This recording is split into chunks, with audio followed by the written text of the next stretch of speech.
Hello, hello, hello.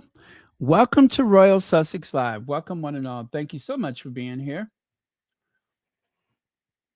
Oh, wow. Um,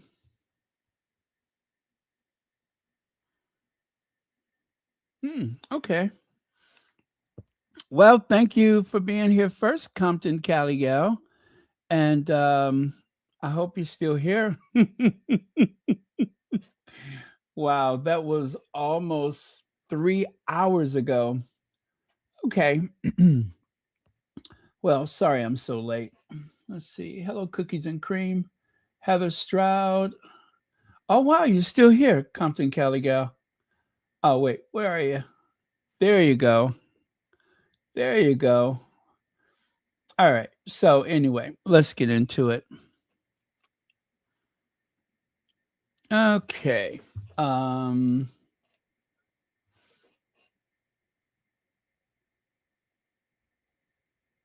is it Gerda Sifrin? Sifrin? Sifrin? Am I saying that right? Thank you so much for being here. And Nola Dando, Nian Denny.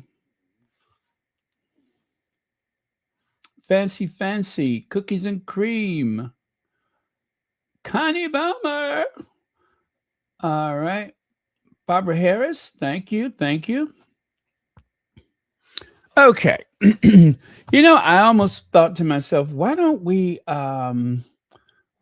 I just come back later? But then I said, no. I mean, I'm ready now. So, okay.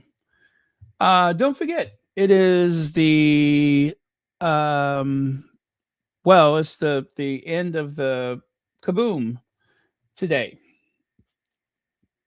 The Kaboom fundraiser. So, you know what? I had the weirdest problem trying to bring up the link for that. Um Let me try it one more time. Let me try to grab that Kaboom link.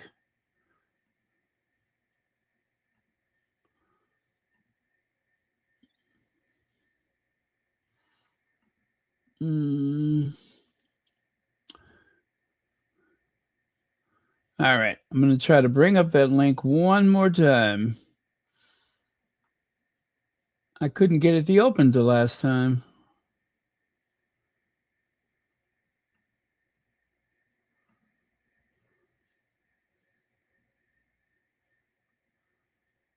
Okay.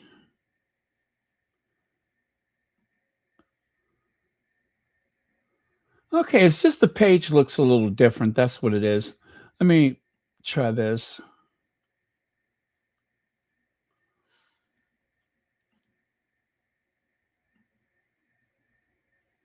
Sussex Community Planting Seeds of Hope, Kaboom. Um,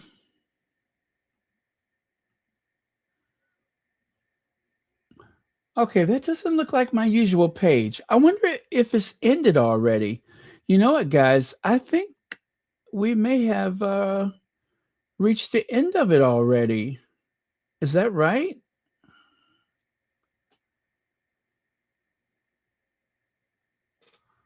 Huh. Well, yeah, because you know what? I saw someone put the total. Let me see. Oh yeah, I think I'm late. I think I'm late. I think we're done with that maybe.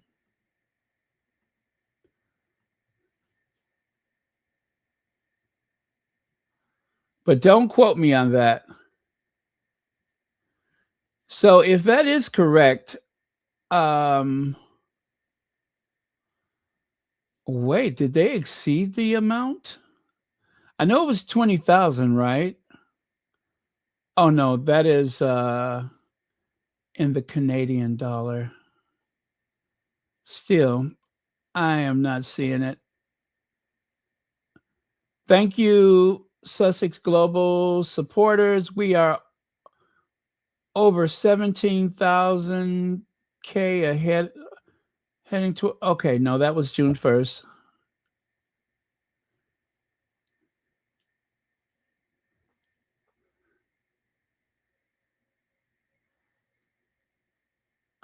All right. Well, you know what? I do not see the link for it. Maybe we are done. Well, if that is the case, thank you everyone who has donated to the Archie Lily birthday.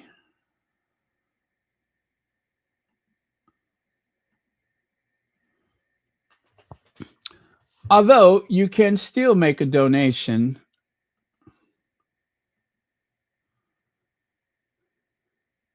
You are able to still make a donation.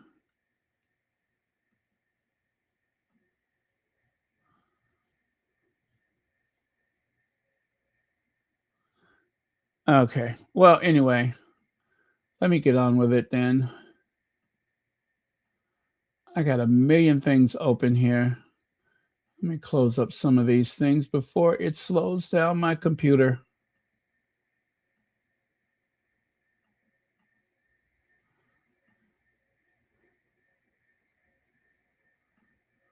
Okay, I don't need that. I don't need that. Do I need that?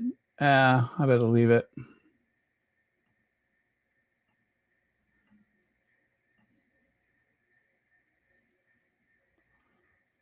All right. Very well then. Thank you for your patience, everyone.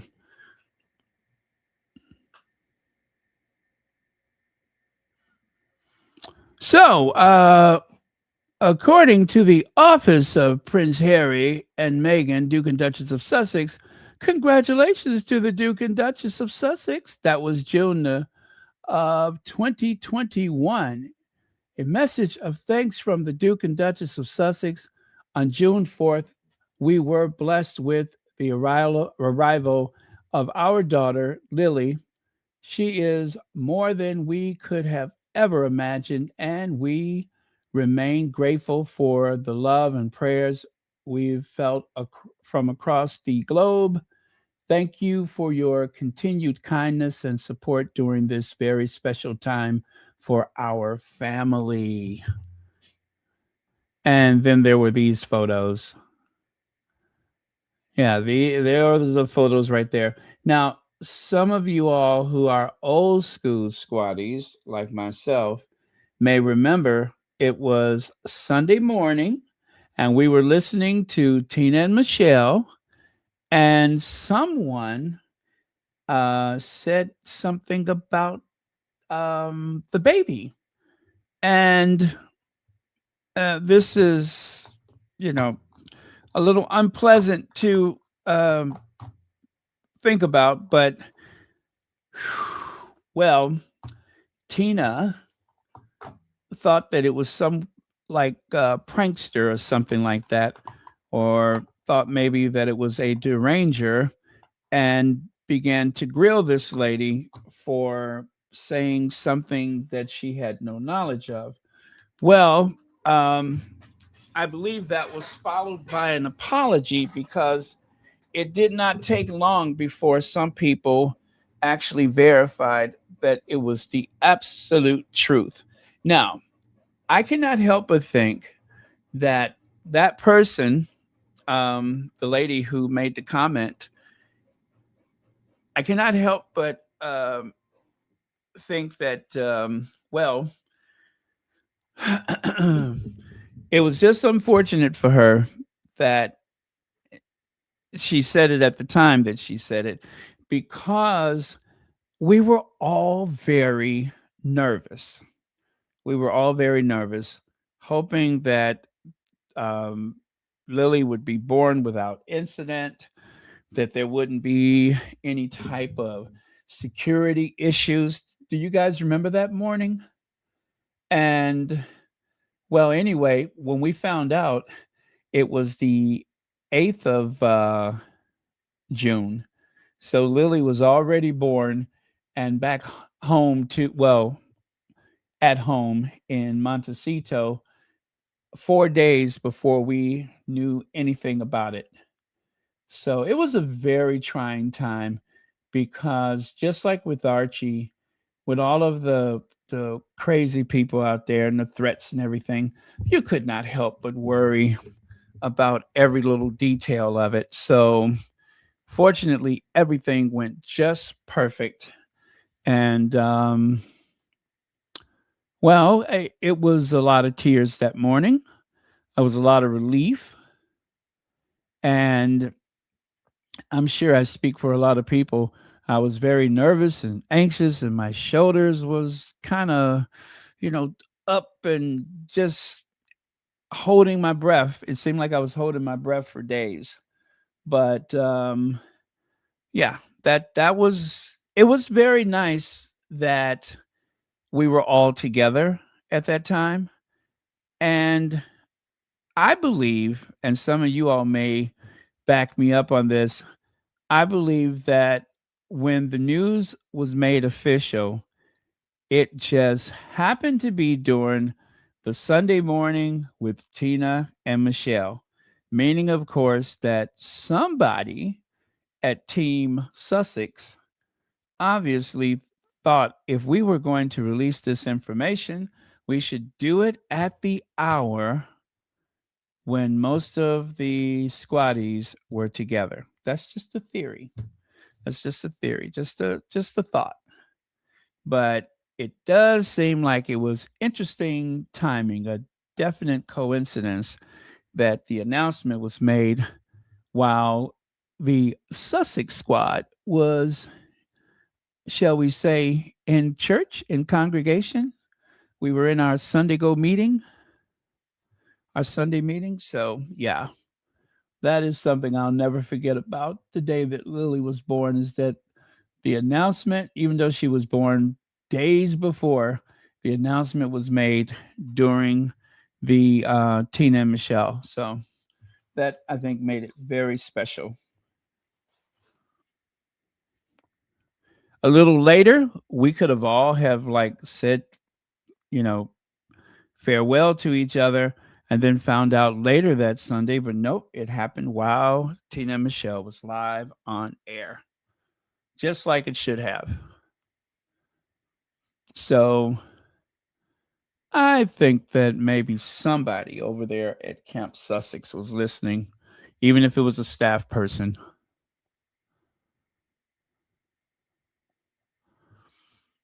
Oh well.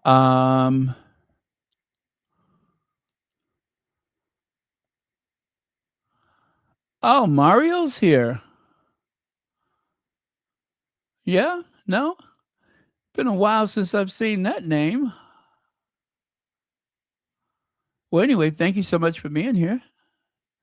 All right. So, oh, let me read the message that I received. Let me make sure I get this right. I do believe I have an update, and I'm going to share it with you.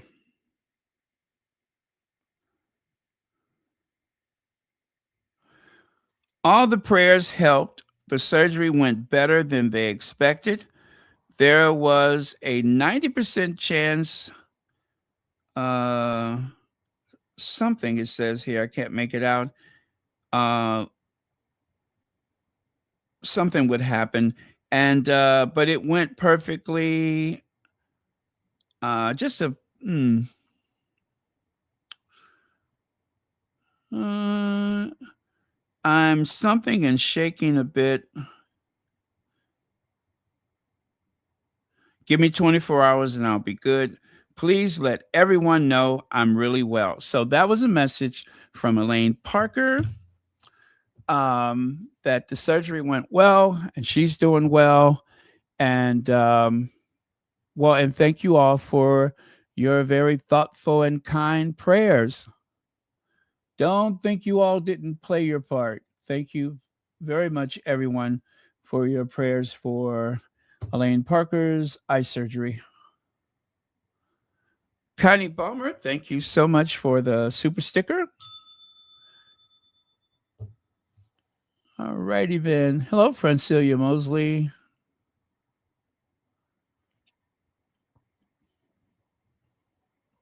So there's Harry hanging out with Nacho. Now, um, I'm not sure exactly where this happened because I it was in one of the tabloids.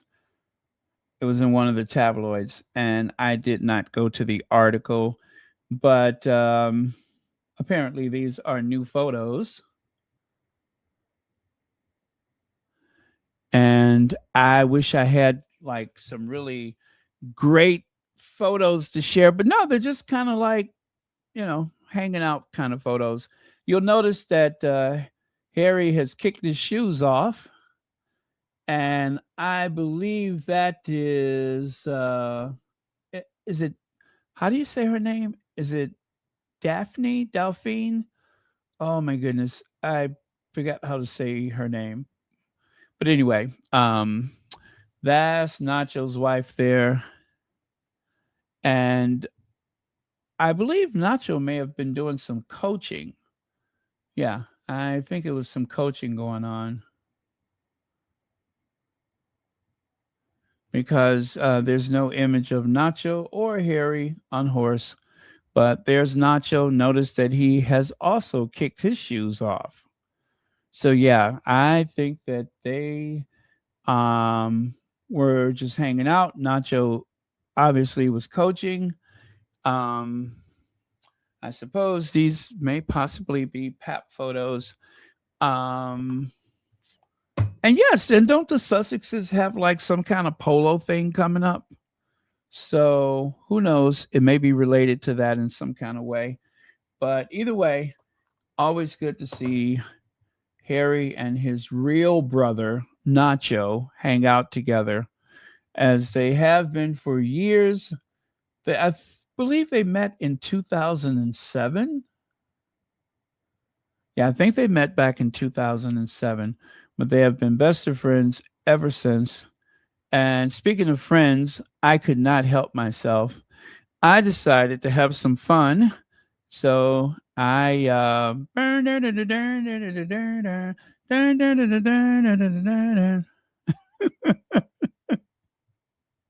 I'll be there for you when the rain starts to fall. I'll be there for you, and I know you'll be there too. Dun, dun, dun, dun, dun.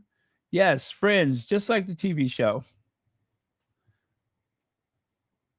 with Ross and Rachel, Joey, Monica, Phoebe, and Chandler.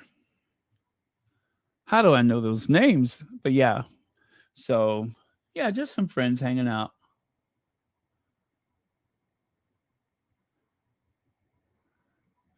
Yes, we did. Yesterday we um talked about Jose Andreas um and Harry.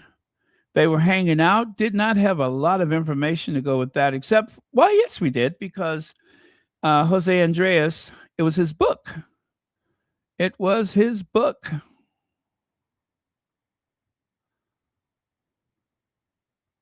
Yeah, what am I saying? Of course, Jose Andreas's book.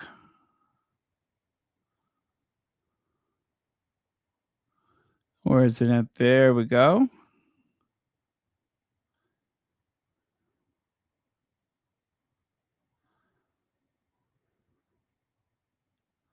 Okay.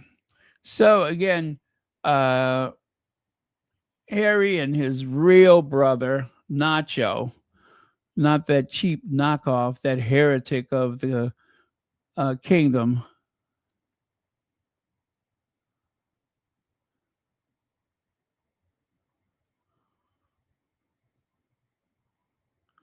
Yeah, see, they go back far enough for Harry to have been cleanly shaven. That's how far they go back.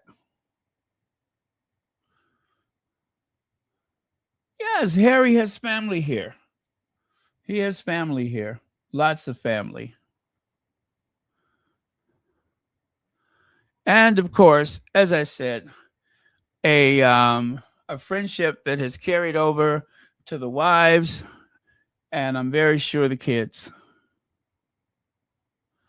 And of course, just a reminder that Nacho Fagaras has been the international model for Ralph Lauren's polo. Yes, Ralph Lauren was like, well, if I want to promote a line called Polo, I better get the world's greatest polo player. So there you go. Now, as for Jose Andreas, there we go right there. That was from yesterday. Jose Andreas was promoting a book. See there? Prince Harry, Chef Jose Andreas, and Alan Simsar at the launch of Chef's new book, launch, that is not lunch, launch of the chef's new book, Spain My Way, held at the Conrad LA. Now, I believe the Conrad is a Hilton hotel, like the JW Marriott. That's usually like the best Marriott hotels. Well, I think a Conrad is supposed to be like the very best of the Hiltons. Um, so yeah, that's what I think that means. Okay, let's do that. So there you can see. Um, even though the Kensington Palace crew was trying to make people believe that Jose Andreas has moved over to William's side of things. Jose Andreas is too classy for that. He has been friends with the Sussexes for quite some time, and that is not likely to change ever, not to mention anytime soon, ever.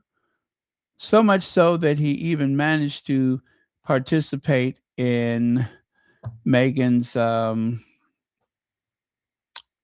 With Love Meghan podcast show. So there you go. Safely ensconced in to the Montecito family's hearts. Yeah, the people in the Left Behind Royals, they live in a land of make believe. Okay. So, Carolyn Bessette's friends, there are many parallels with Carolyn and the Duchess Meghan. So, this was an article in Celibacy, but I do believe it was actually from a Town and Country article that came out on the 2nd of the month. So, a new book, The Kennedys and the Windsors, reveals the parallels between what the two women went through. The parallels between Carolyn Bessette Kennedy and Meghan, the Duchess of Sussex, go beyond their shared penchant for minimalism fashion and the Duchess of Sussex admiring Bessette Kennedy's wedding dress, describing it as everything goes. But of course, if I might interject here, um, it would have been impossible for Meghan to wear the same type of wedding dress because um, St. George Chapel requires a bit of modesty. So when it comes to brides, depending on where you're getting married, you if you get married in a church, I'm just going to say if you get married in a church, you probably want to have your shoulders covered. It's like a question of modesty. So there are some churches in Europe. A lot of Americans are always shocked when they go to those churches because um, the women are should well they ask you to cover your shoulders, and even guys, they're like some churches they have kind of relaxed that rule. But there was a time when they didn't really care for anybody entering those cathedrals and churches wearing short pants and sandals. That was kind of like a no-no.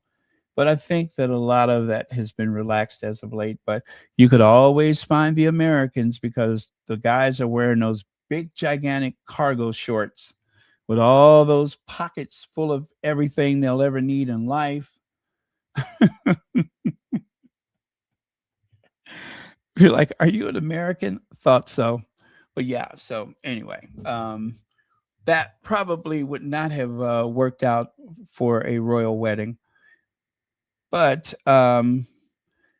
otherwise, I can see why Meghan may have found Carolyn Bessette Kennedy's gown desirable because it was very minimalistic. So anyway, yeah, so they said the Duchess of Sussex admiring Bessette Kennedy's wedding dress, describing it as everything goes in a new book, The Kennedys and the Windsors, the story of the two dynasties, one born, one made. Author Carolyn Helleman reveals that Bessette Kennedy's friends saw striking similarities between the two women in the aftermath of the Sussexes stepping down as senior working royals in 2020. Now, some time ago, I made a video. I mean, this was ages ago. One of my early videos when I used to do the pre recorded videos, where I compared John F. Kennedy Jr. to Prince Harry and vice versa because of the way that they have been pursued, the way that their wives have been literally hunted, and of course the expectations that has been placed upon both. You don't really see anyone putting heavy expectations on William, and he's actually the one that's going to be king. But they rarely pressure him. Whenever they want to pressure someone, they turn to Prince Harry. So, and that's not an accident.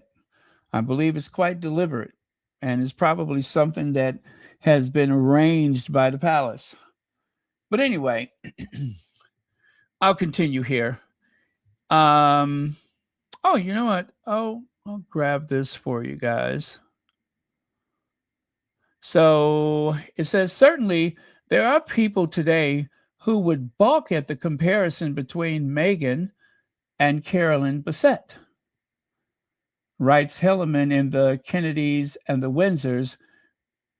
Out today, as a matter of fact, that book is out today. But she notes in the aftermath of the Oprah bombshell interview that the Sussexes, Carol Radzenwill, Anthony Radzenwill, widow, Carol Radzenwill, Anthony Radzenwill, widow, and close friend of the Kennedys, tweeted, "I love how people say Meghan knew what she was getting into. People said the same thing about Carolyn Bessette when she married into the Kennedy family. You could never know. Meghan said it right. The perception is nothing like the reality." Meghan said it right. The perception is nothing like the reality. Now, John's friends and former executive assistant, Rosemarie Terenzio, said that Radzenwill,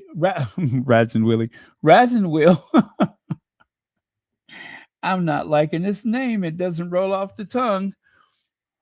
Anyway, Rosemarie agreed with Radzenwill, Helleman writes, and saw the similarities between their situations as humans. We sit there and say we think we know what to expect, but when you get there, there are surprises.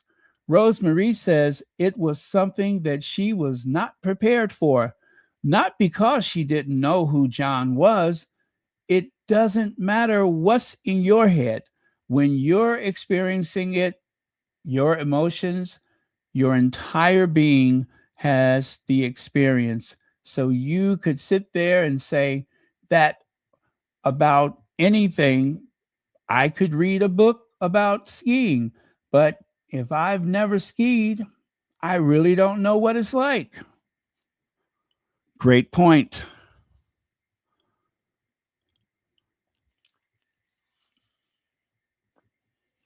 Helleman writes, just as America felt a protectiveness for and an ownership of John's life, and the right to an opinion that is, on his choice in partner, the UK and more broadly the world felt similarly about Harry. And for that matter, Prince William, an emotional attachment exists, and for some, a parasocial relationship. The sad 12-year-old forced to walk behind his mother's coffin had grown up and found happiness, and the public was invested in the love story, but they also felt they were owed a certain amount of access to what they imagined to be his fairy tale life. Wow, that is deep. Hey, Church Nelly. The comparisons were obvious, but I saw how hard it was for Carolyn. It was just so hard for her. John's close friends, Sasha Chermanoff, told Hillerman immediately. I picked up on the fact that the way that Meghan was being judged and had to be and was under immediate pressure, that the most important thing was to satisfy this image for this family, which is representing something larger. Amelia McDonald, thank you so much. Do you know it has been ages since there's been a new member of Royal Sussex? So thank you very much for your membership. And also thank you, as always, for watching Royal Sussex. All right. Got a new member, you guys.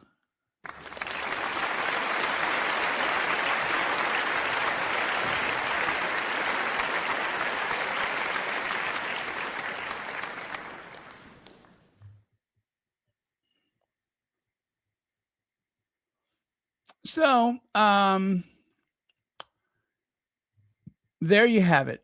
Now, I promised you guys that I would share something with you, and I'm going to show you the book cover. There you go. So, if you decide that you're interested in it, you'll know what you're getting. Now, I don't know how much of this book includes our Duchess, but obviously, there are some parallels there.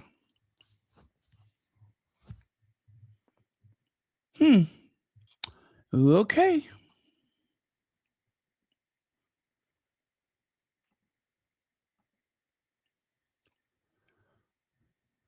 Wow. Well, that should be a very interesting read. Now, as far as Celibici is concerned, let's see what Celibici had to say about the whole thing.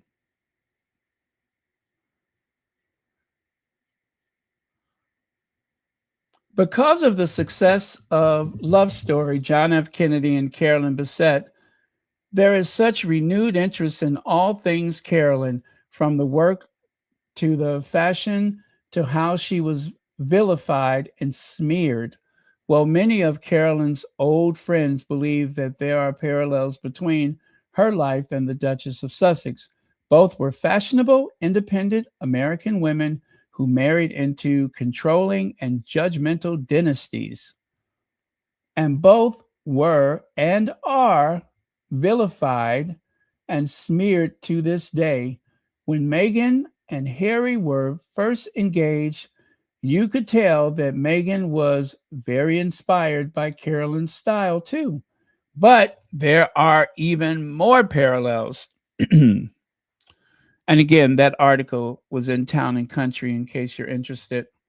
So, Celibici continues, watching Love Story, I picked up on the parallels between the tragedies in John and Harry's childhood and how those tragedies affected their relationships and marriages. It made me appreciate the fact that Meghan was, or that is, has always had a real maturity about what Harry has gone through. Even when they had their big fight early in the relationship, Meghan didn't storm out or dump him. She told him that his words were unacceptable and that basically the only way she would stick around is if he got therapy. That probably saved his life. As anyone is saying in his piece, the parallels go much further. But the Kennedys never really set out to destroy John and Carolyn, which the Windsors have tried to do with Harry and Meghan. Woo. Well, I see no lies detected there. There has definitely been an effort by that clan. Why do I keep calling them a clan? By that family, there has been an effort by that family to destroy the Sussexes' relationship. I believe a lot of these messages to Harry, oh, just come home, come back by yourself. I believe a lot of those messages are directed toward Harry and that they originate from the House of Windsor. That's just my opinion. I have no proof and no evidence, so I am going to allege that those cries for reconciliation comes from the Buckingham Palace or Kensington Palace. And they do want a reconciliation, but only if Meghan never returns. Yeah, if Harry came back, I'm pretty sure they'd give him a blank checkbook. Oh, you need a castle? Take that one. That's how desperate they are. Do you guys remember I said a long time ago that the Windsors are in trouble because there's going to be a long period of nothingness? That they will have the Queen's funeral and Charles' coronation. And then, depending on how long Charles lives, there could be about another 20 years before something significant happens, like a wedding or a funeral. But they say that Charles, where he is with his cancer treatment, that he may actually live out his natural born life. I've heard that. Now, I don't know how true it is, but if that is the case, if Charles does live to be, let's say, 90, 93, 92, then there will be that long period of nothing. And already you've had the BBC decline broadcasting the Commonwealth Day. I wonder if the next thing to go is Trooping the Colors. I believe they're committed to broadcast this year. But then after that, who knows? And even when the time comes that there is a funeral for Charles and a coronation, I believe so many people have lost interest in that family. We already saw signs of that when Charles had his coronation. You had local councils who refused to spend any money to celebrate. You had at least one institution of higher learning that refused to put off graduation or commencement or whatever the service was. They said, no, we are going to press ahead with our service. They refused to call it off for the coronation.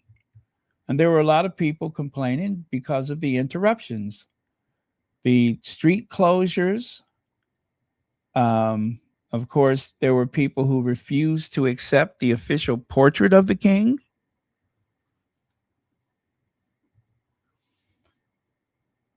I do not believe that William is as popular as they make us believe or want us to believe.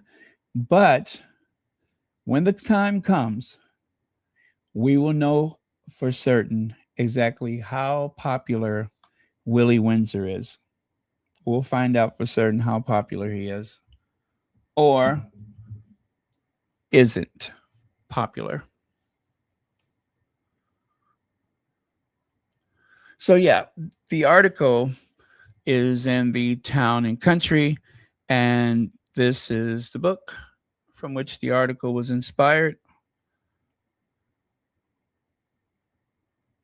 So, again, I don't know how much of that will include any talk of Meghan, but either way, it should be a very interesting read.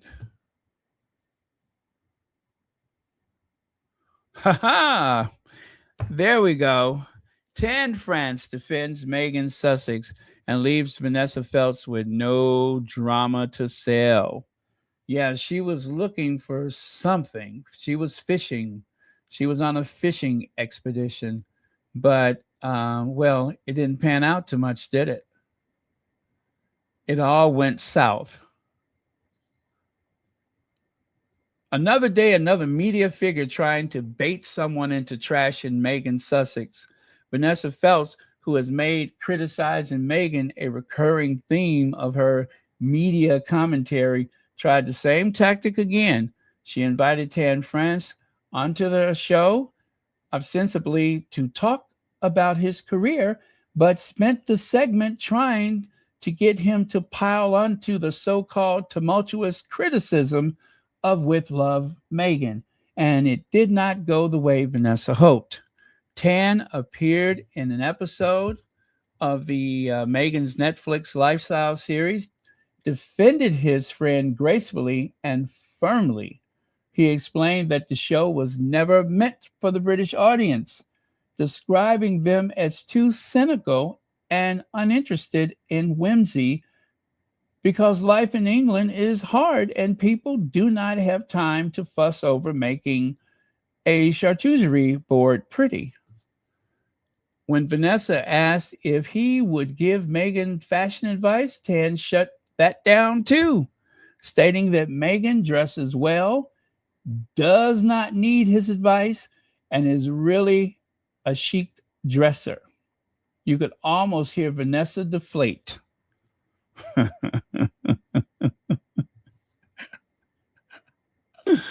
uh, you could almost hear her deflate.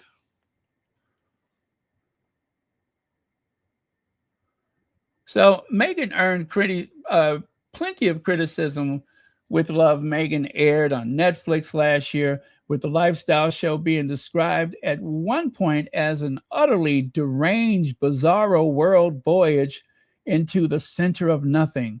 However, appearing on Vanessa on Wednesday, the show was defended by one of the Duchess of Sussex's friends, Queer Eye star and fashion designer Tan France, who previously appeared in an episode of the show. During the segment, the host, Vanessa Feltz, brought up how Meghan had come for the tumultuous criticism when she aired, highlighting a segment where the mother of two poured pretzels into a bag before tying it with a ribbon. Addressing this, Tan said, being from the UK, but living in the US, I think I understand both equally well. It was never going to be for the Brits. The Brits are too cynical. They don't care about whimsy and are too busy getting on with real life. He continued, life is hard in England. They haven't got time to make a charcuterie board pretty. There's no reason. The fashion designer was also asked whether he considered giving Meghan fashion advice. And of course, as he said, I don't think so. She does just fine by herself. Now, I'm going to play that sound for you as I did yesterday. And the sound quality is not the best, but we'll make do. We always have. And then we'll talk about it on the other side.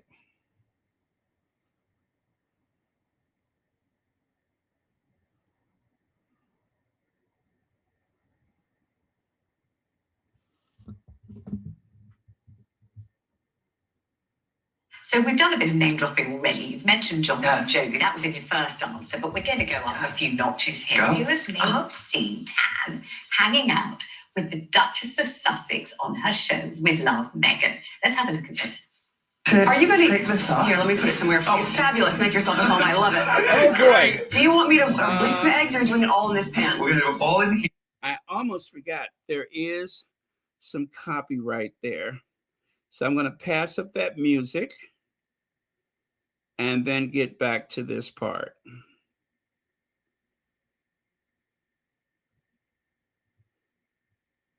How did you come to be there? What was it like being there? Obviously, we want to know everything. It was really strange. I can't believe I got asked to do it. They did season 1, and it was very successful for them. And they wanted other people from the Netflix family to come on board. And she had watched Queer Eye and was really fascinated by what I do on Queer Eye and asked if I would join.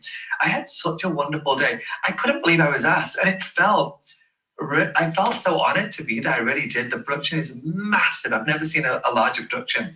And they treated me so beautifully. And she was so kind to me. And I'd never met her before then. And I thought, oh, she might be quite reserved. There's probably a certain way you can and can't be with her.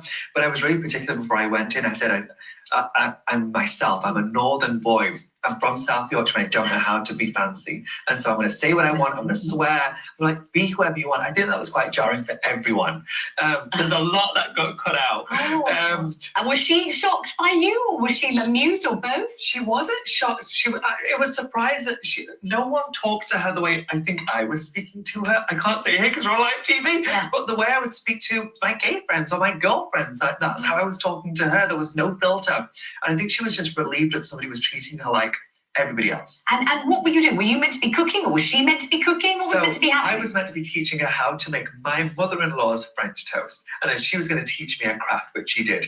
And then in the evening, we went to the beach and had a lovely time there. It was a full 2 days of just, they treated me beautifully. I mean, you live in the States now, so you may or may not know that there has been, tumultuous criticism of that show here. Not on a serious level, but just because people felt, particularly the bit where she famously poured some pretzels into a bag and then tied a bow on the bag. I mean, that's not a sin, it's not a crime.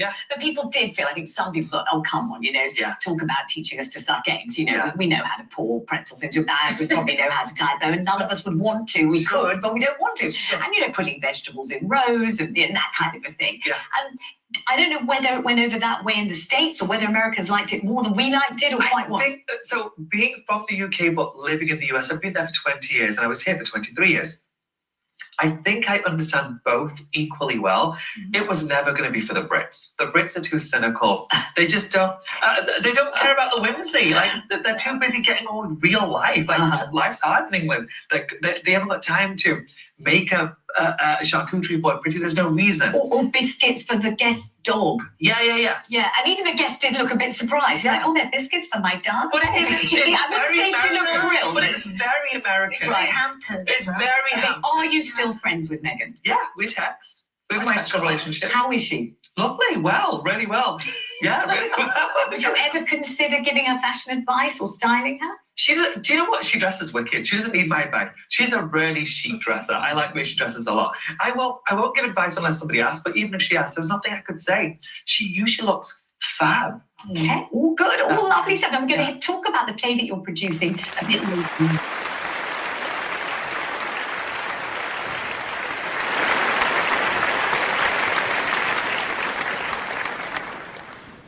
Okay, that was for Tan. But for Nina, I have something for her. I mean, not Nina, Vanessa. I have something for her. And you probably already know what it is. Hey, girl, sit down. Sit down.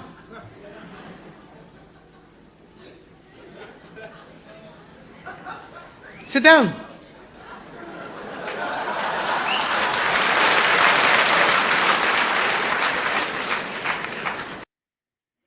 There you go. Yes, girls, sit down. Sit down. Take several seats. It's not a crime.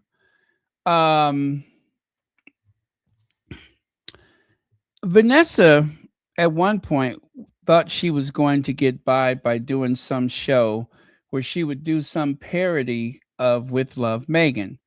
I don't know if she called it With Love Vanessa or something. Anyway, it flopped. It flopped. Television, broadcast television, is dying a very, very slow death. And a lot of people are moving over to platforms like YouTube or TikTok or Instagram. But even that probably would not save Vanessa. It's just interesting how someone can be so that way on the inside and then it begins to show up on the outside. I mean, look at the desperation in her face. This is a make or break moment for her. And she believes that her best bet is trashing Meghan on a daily basis or a weekly basis. If she can just trash Meghan enough, then somehow she's going to be successful. It has gotten very old. The idea of it has gotten very old. Now, I will admit sometimes they get some traction on some of the nonsense that comes out of these types of platforms. But for the most part, people are bored with the whole thing. It's almost like a joke. How are they going to blame this on Meghan? Okay, well, at what point does this mean that Meghan was responsible? That's where they are now. And I think I speak for a lot of people is just tired of it. We're ready to move on. We are so ready to move on. It really begs the question, doesn't it? Who do they think they are? Yeah, it makes you wonder, who do they think they are?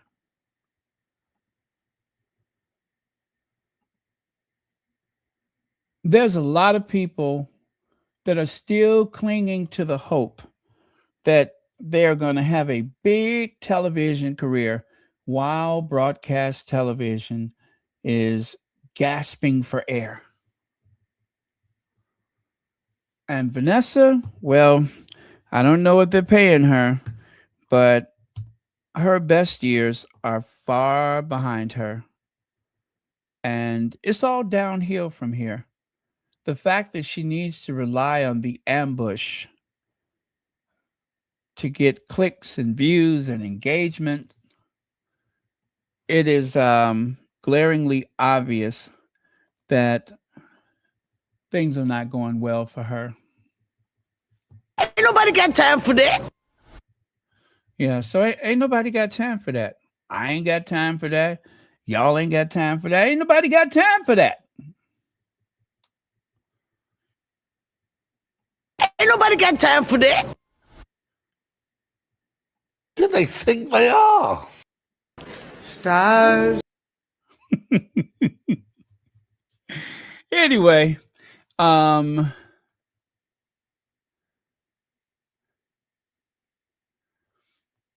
yeah, they really should. They really should. They really should. Somebody needs to have an intervention. Let's see. Vanessa so wanted Tan to trash Meghan. That blew right back in her. Yep. Right back into her face.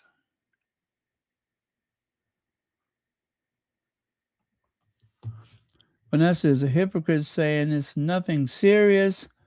Every day she degrades, maligns, bullies, and disrespects the Duchess of Hearts. Yeah, she does that because it's not a crime and it's not important. It doesn't matter, but yet somehow she's always on that topic. And she's always hoping that somehow that's going to be a big boost to her career. Well, it's not working.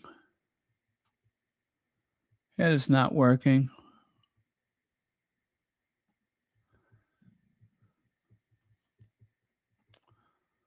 You know, somebody needs to give her the look. I think if she gets the look, one really good look,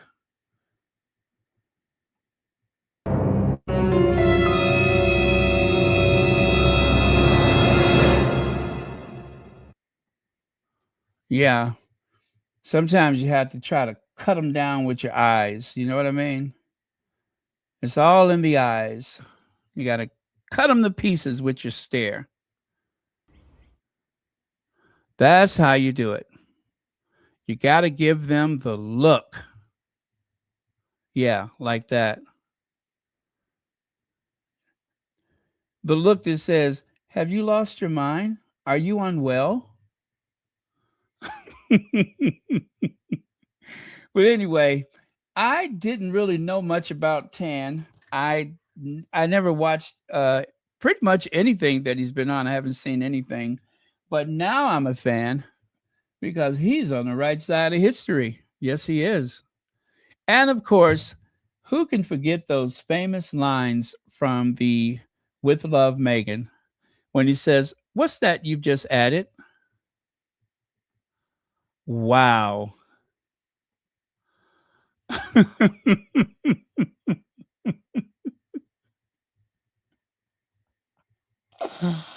I took the time to screenshot and carefully add captions to his every word.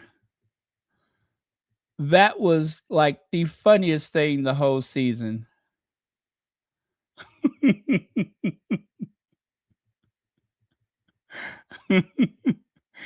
It makes me want to see what they cut out. Honestly, I want to see all of the stuff that was cut out. If there's any way, okay, two wishes. The extra footage from the Oprah interview, and also whatever they cut out of With Love Meghan. I want to see that. Oh man, that was fun.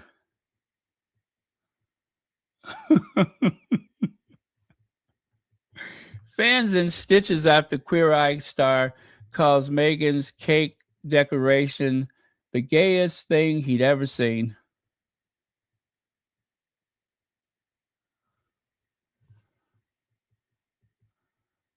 Yeah, that was fun.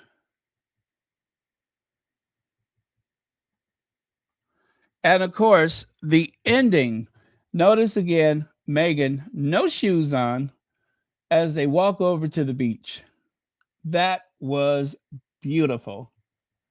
That was beautiful. Really, really love that. Two chairs on the beach and a California sunset. Years ago, a manager that I worked with was from California. And he told me, he said, you have to see a California sunset. And I never forgot that. It took me, I want to say maybe 20 years, but I did. I did. And for that whole time, I never forgot that conversation. And it was worth every minute. I don't know how to explain the California sunset, but it is very special. It is very special.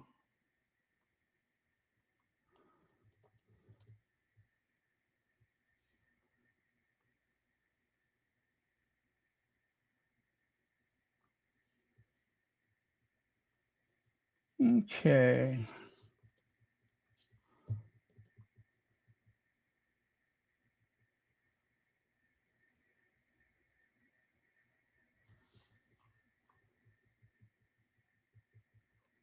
Huh. Okay.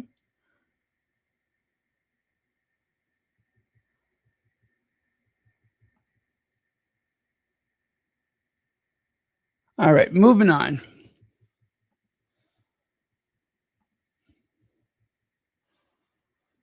You know what?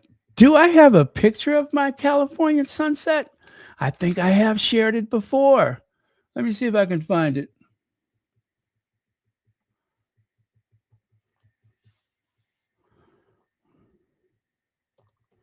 I was at Venice Beach.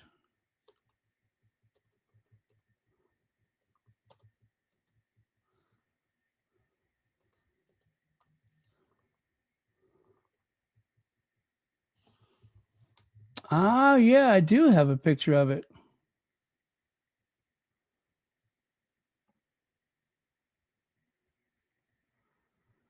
I do. I really do.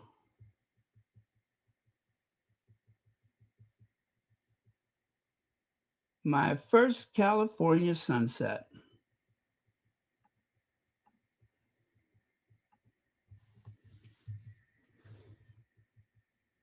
There we go. That's me at Venice Beach. It was actually kind of chilly out, but that's me enjoying my first California sunset. Now, of course, this is the very early part of it. The real beauty of it had not kicked in at that point, but I guarantee you it was something special.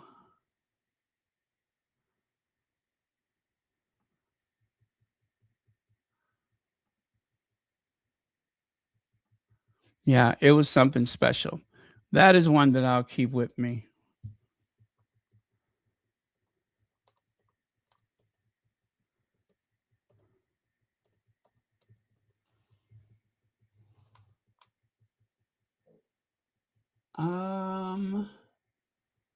Let's see.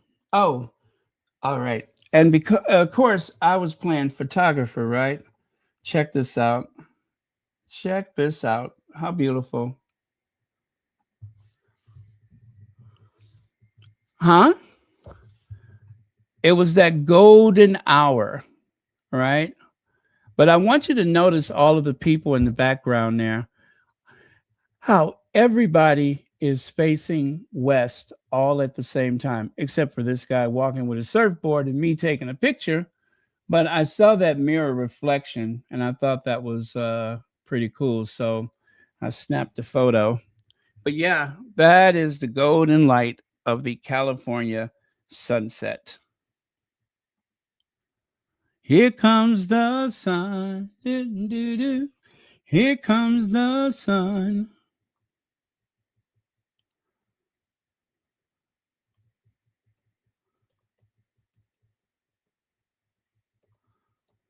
Venice Beach.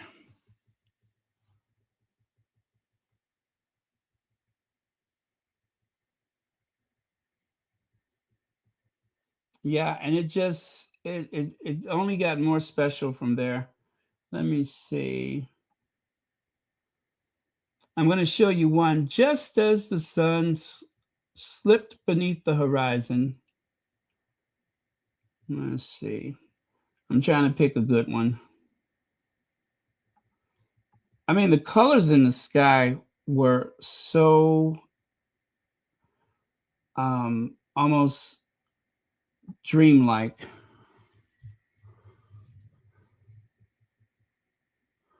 Yeah. Yeah, the amber, the blue, the gold. Yeah, that was just as the sun slipped behind that rock formation there.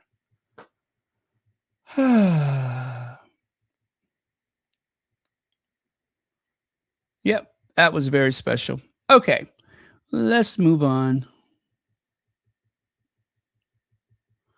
So where was I? Oh yeah, they were headed toward the sunset.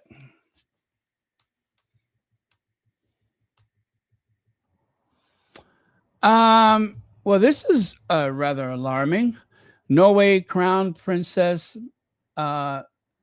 is it Matit Merit? Matit Marit is receiving an outpouring of support after her husband, Crown Prince Haakon, heir to the throne, shared a heartbreaking update on her health.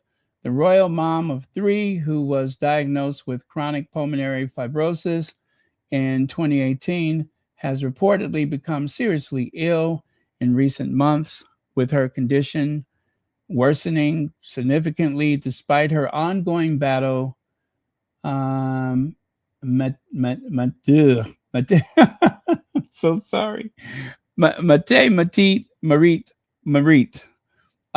as the princess has continued to appear at key royal events, even using supplemental oxygen during Norway's National Day celebration earlier this month, wishing her strength and healing. So yeah, that is too bad. That is very unfortunate. Also, let me see. I want to say it's the Queen of. Oh my goodness, I can't remember the Queen of. All right, I know that the Queen of Denmark. I know she was the queen that abdicated, that stepped down. I know she was in the hospital for a blood clot. But this is another queen, and I forget from which country, maybe one of the Scandinavian countries, but she's in the hospital for something. So, yeah, there seems to be a lot of health crises going on. I don't know if it seems like there's more, or are people just um, more public about it these days. Maybe that's what it is. Because the old rule, don't ask, don't tell, I'm kind of used to that. Now, breaking huge Kate Middleton news confirmed by Kensington Palace as King Charles involved. The fact that they call Kate actually showing up to do a little bit of work, huge news. Yeah, that is something to consider. It's not like she just split the atom. It's not like she has swam the English Channel. And in no way should this imply that she has cured a disease. All she did was show up to work. I wish everyone with cancer, real or imagined, I wish everyone that has had cancer, have cancer, I wish everyone received the same type of applause that Kate received just for doing what they consider a day's work. I think it's disgusting and shameful that they are making such a big fuss out of her doing something that tens of thousands of people in the UK have to do every day in spite of their illness. And along with that, she receives a great deal of money at the public expense for doing a little bit of nothing.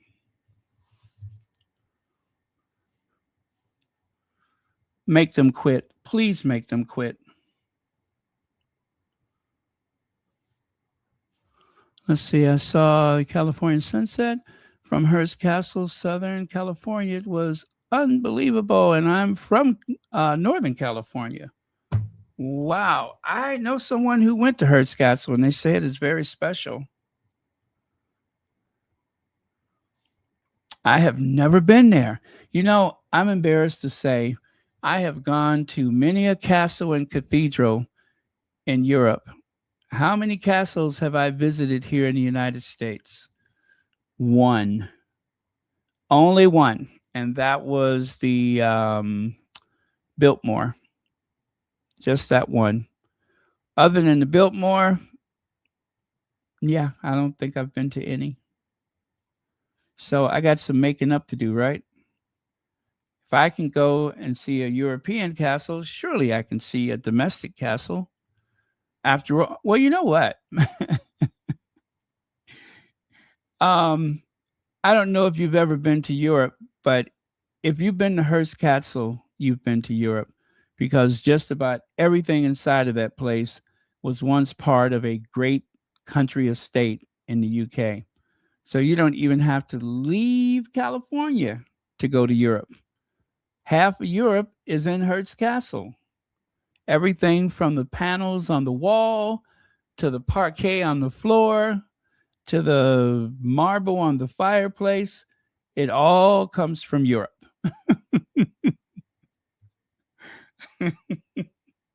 And you didn't even have to get your passport stamped.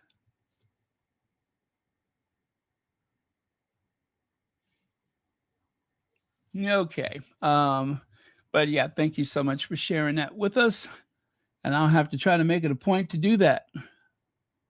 Sunset at Hearst Castle. The Sussexes are furious about plans to reverse Frogmore Cottage. Are they? Are they, though? Are they really upset?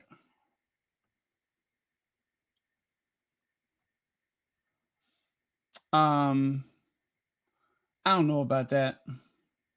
Yeah, I do. They're not upset. They're not upset.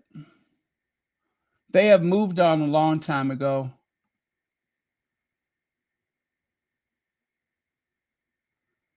And this is all nonsense.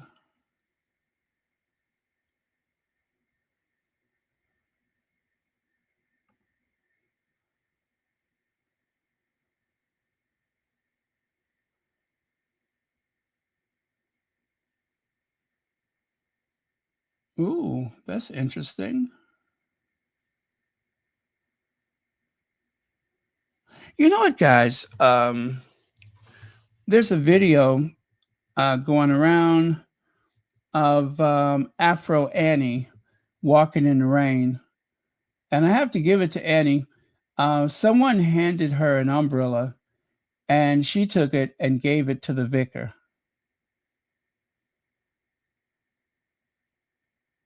Now, that was classy. I have to say that was classy.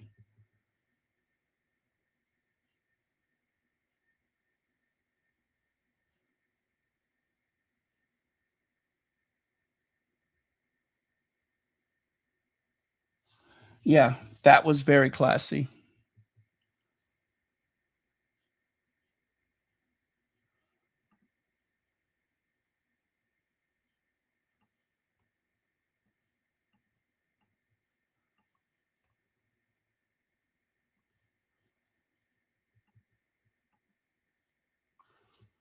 Okay, so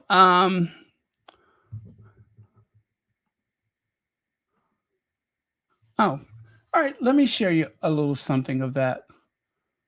I'll keep this one very short. During the infamous 2021 Oprah interview, the Duchess of Sussex said, "The Windsors, I don't know how they would expect that after all of this time, we would still be silent when there is an active role that the firm is playing in perpetuating falsehoods about us." Let me say that again. Meghan said, "I don't know how they could expect after all this time that we would still just be silent when there is an active role that the firm is playing in perpetuating falsehoods about us." Let me make that a little simpler. How y'all expect us to stay quiet if you lying? Y'all lying, you're liars. Very simply put, you're lying about us and you want us to accept that abuse and say thank you and say nothing else after that.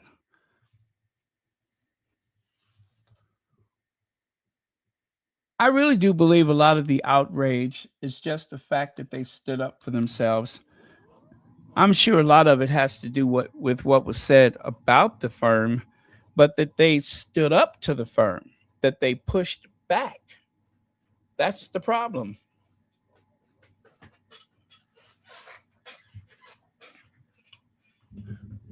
And of course, I also love the way the tabloid media have insinuated Oprah quaking in her boots, that Oprah has serious regrets about helping the Sussexes out the institution. Oprah has had plenty, and I do mean plenty, of attacks from the tabloid media. Just about everything that can be done has been done, and done time and time again. Like, for instance, did you guys know that the tabloids actually paid off Oprah's brother and her sister, her brother and sister, I think they may have been half brother, half sister, paid them off for talking crap about Oprah, for getting in Oprah's business, telling Oprah's private business. And both brother and sister have passed away as they were both substance abuse victims or patients or people, whatever you want to call it. But they pretty much died from their substance abuse. I believe Oprah's brother had HIV, AIDS, and died. But Oprah has had a long history with her family of people ratting her out with the tabloids. So I think the tabloids have already done their best. Oprah was selling more magazines. At some point, she was selling more magazines, more tabloid newspapers than Princess Diana. Oprah was huge. They couldn't get enough of her. Because you have to remember, Oprah was on television for 25 years straight during that show. And it wasn't unusual for Oprah to have, I think on a bad day, 10 million viewers, 10 million people live on a live broadcast of the Oprah Winfrey Show. So, yeah. And if there was really a special show, you could double or triple that.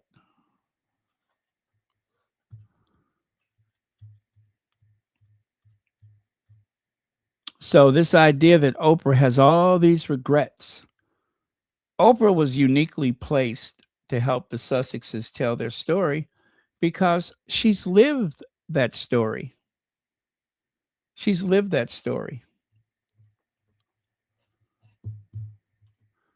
But that is what the Windsors expected. The Windsors believed that they could effectively silence Prince Harry and Meghan forever. And as soon as Harry and Meghan started correcting the record and speaking about their experiences, the Windsors lost their ever-loving minds, according to Tom Sykes.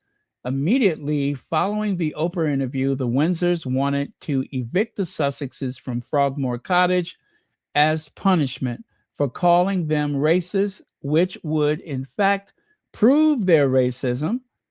But whatever. Queen Elizabeth II didn't do it. She allowed the Sussexes to keep their paid lease on Frogmore. The Sussexes were evicted in January of 2023, just months into King Charles' reign, explicitly as punishment for Harry's spare. Sykes is raking through all the history because the news about the Windsors wanting to reverse the costly renovation of Frogmore and get rid of any trace of the Sussexes, which would prove their racism. But whatever Sykes claims, the Sussex sources are furious about all of this. Some highlights from Sykes' Royalist Substack and the Daily Beast coverage. Now, these are the highlights. Furious Sussexes. I've been speaking to a source close to Prince Harry and Meghan, and they are furious. Yea, verily spitting hairs and tell you about Frogmore Cottage. You'll remember it was reported recently that the £2.4 million renovation of the property originally paid by the taxpayers as it was going to be the official home of the working royals, but repaid by the Sussexes after they left, is being stripped out and the house converted back into staff flats. Now, Windsor versus Sussexes. The Windsors versus Sussexes. The palace's argument. How could we have people who had sold us out on a global television who were planning to sell us out again on a streaming platform living in our back garden is therefore not an unreasonable one, I think there is also no doubt that by then the Sussexes had comprehensively reneged on their Sandringham summit, which was, in summary, to uphold the values of the Queen. However, they do have some cards to play, principally by seeking to harness public astonishment at the scandalous fact that the property has now sat completely empty for 3 years at the cost of over £500,000 to the public purse. Can you believe that? It costs £500,000 for Frogmore Cottage to sit empty.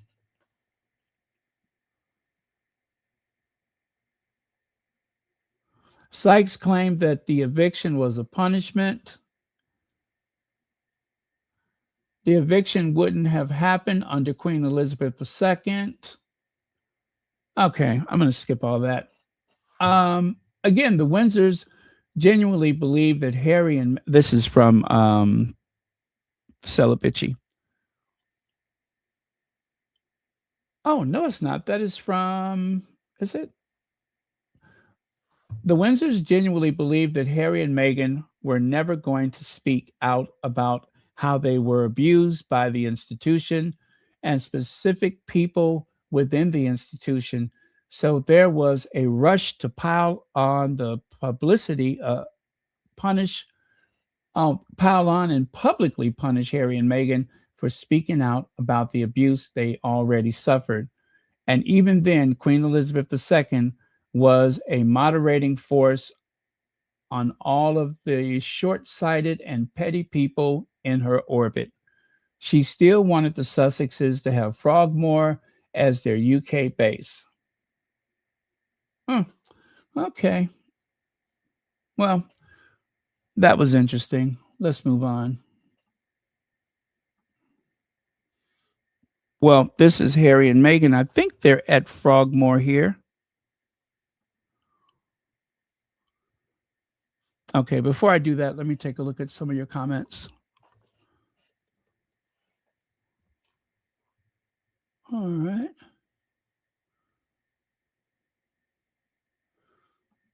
Right.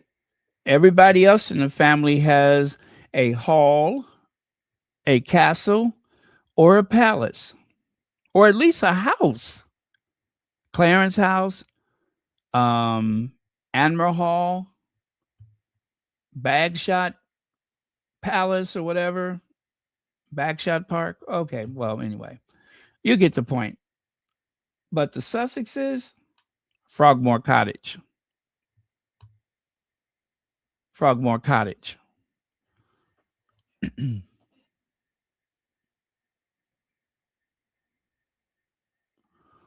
I think they went to Oprah because they knew she had a large audience and she could be trusted. Yeah, absolutely, because Oprah had made friends with Meghan's mother. And then, of course, there were some people who say that Meghan and Doria had actually been acquainted before the wedding. You know, Los Angeles is the second largest city in the country, and the metropolitan area is sprawling. Huge, massive population there. But in some cases, the circles that you run in is you might as well be living in a small village. You know how they say that New York is like a bunch of villages, and Chicago has like what, almost 200 neighborhoods, and they're all villages unto themselves. But depending on your profession, depending on your religion or your social life, the town starts to feel very small. And so with the entertainment community, there are so many people that are not entertainers, but they are adjacent to the entertainment community, or that is their role in the entertainment community, is that they are, the friends, or it could be anybody from a housekeeper to a nail care technician, hairdresser, you name it, a massage therapist. It's a very, very tight community, and everybody knows you don't talk. What happens in the entertainment world stays in the entertainment world. So we don't know who the Meghan has been friends with over the years. We don't know who Doria has been friends with over the years. Just like that time that what is that idiot's name? Richard Eden. He claimed that the Sussexes were desperate to meet Zendaya and Tom what's his face, not realizing that I believe Harry and Meghan had already met Tom while they were in the UK, while they were just after they were married in the UK. They'd already known each other. A little research, he could have sorted that out, but it was more important to portray Harry and Meghan as desperate, desperate fans or posers or social climbers or something, rather than the fact that they had already met them some time ago.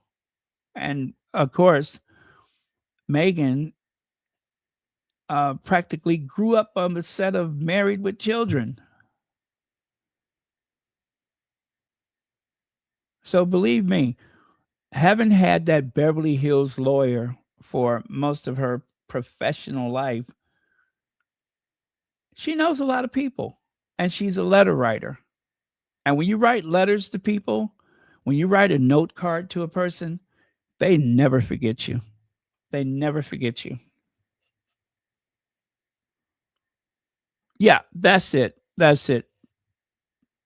That's it. That's another one. They go to the same church.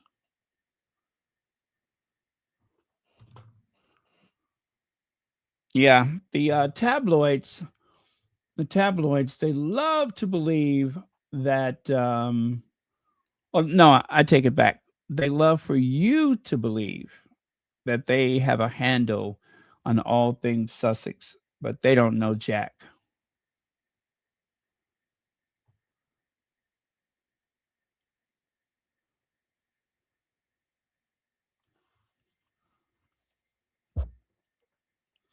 Oh well, I want that carpet bathtub. I want that carpet bathtub. Are they going to give back that carpet bathtub?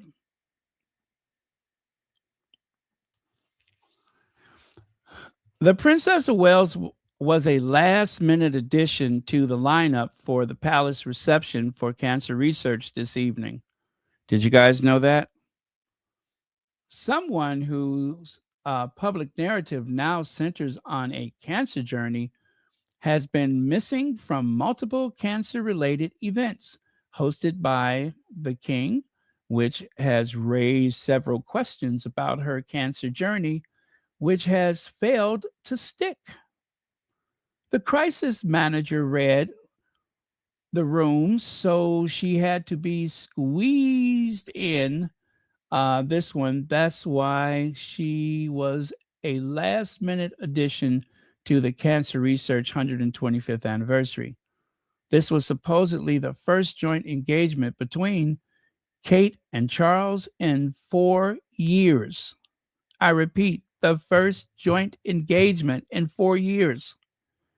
Yet there isn't a single photo of the two hosts together. And there isn't. There is not one photo of Kate and Charles together.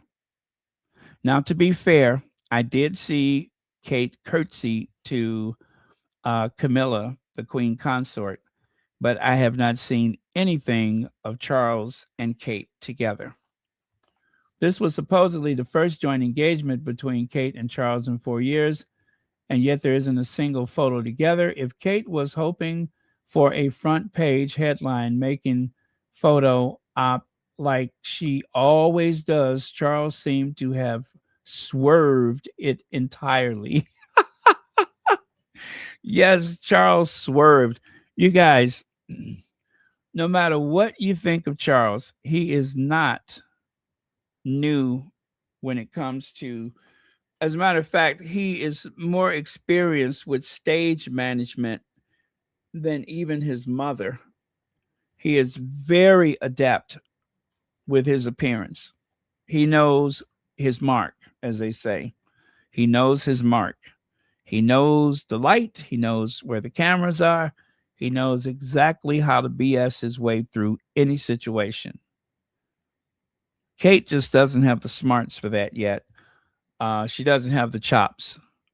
But Charles is cunning and very aware of his surroundings at all time.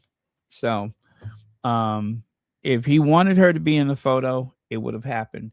If he did not want to be photographed with her, it wasn't going to happen.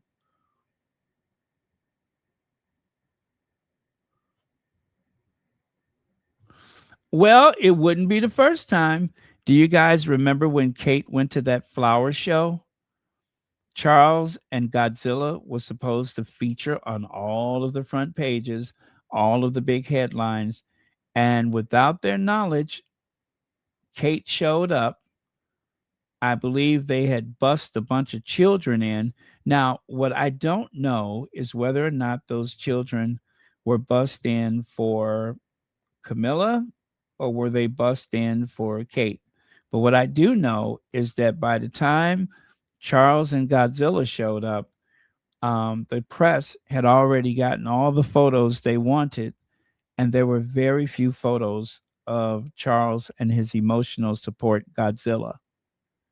And they were furious with Kate.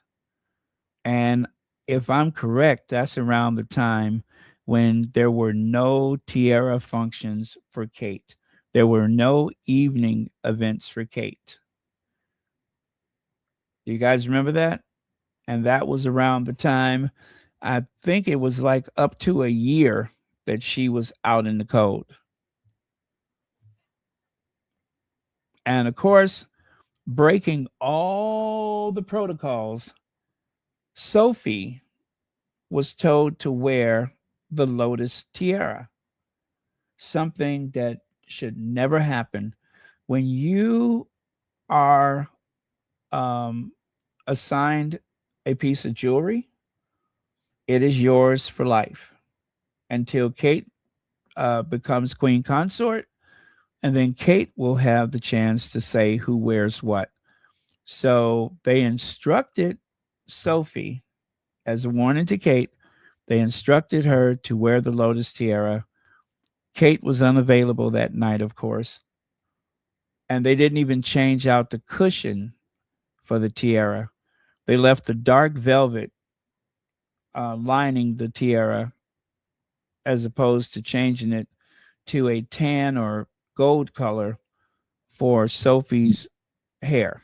So that's how you know that that was a shot across the bow. That was their way of letting Kate know that we are not pleased. We are not amused.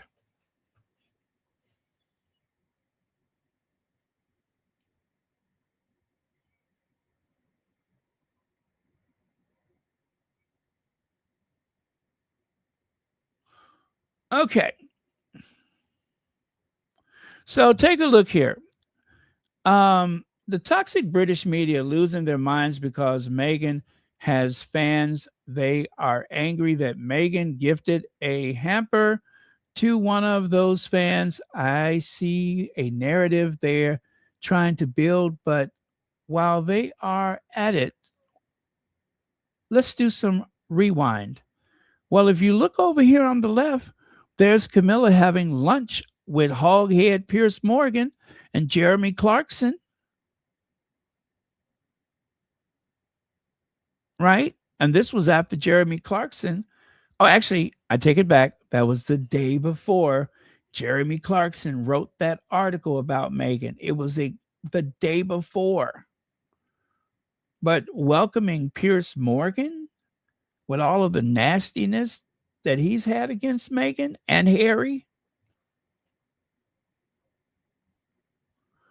And then let us not forget Kate Middleton taking that picture with that rat face Brittany, the Royal News Network person. Yes, that person. And of course, William making an appearance on Jeremy Clarkson 2 years after he made those comments about his brother's wife.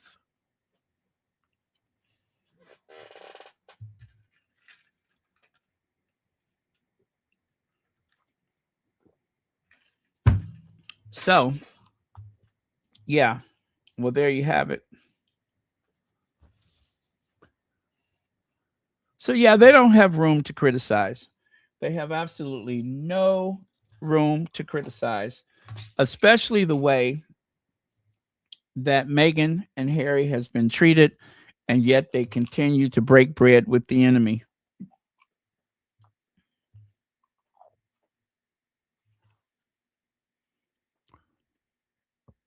Ain't nobody got time for that.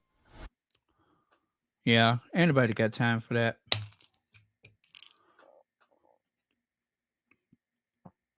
I mean, look at that. King Charles hands new role to Harry's palace nemesis. Jason Knopf has proved his loyalty to Prince William, so he gets a reward. Now, that's unforgivable. That's unforgivable.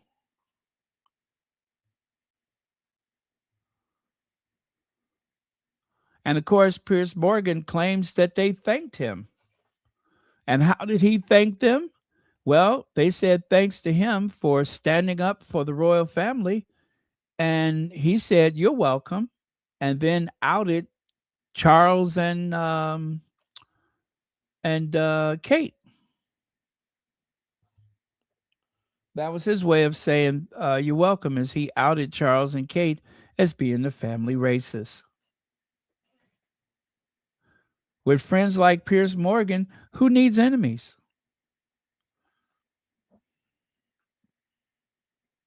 Who do they think they are? What? Who do they think they are? Who do they think they? Who do they? Who do they? Who do they think they are? Who do they think they are? That's a good question, Jobo. Who do they think they are?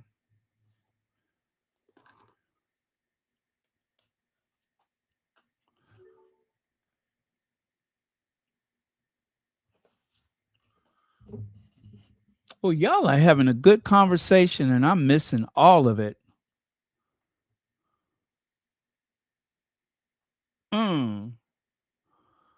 What? I'm jealous. I'm missing all of the good stuff.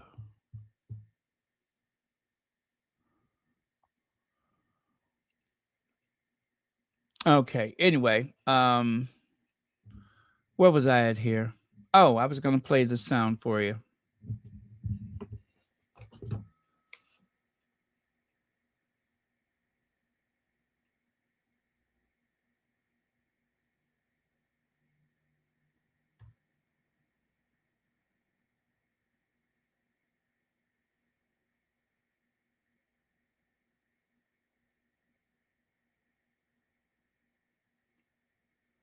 Oh, this is awkward.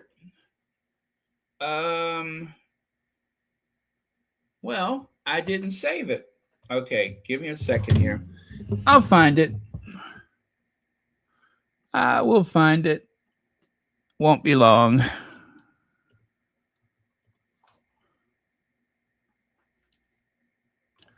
Oh.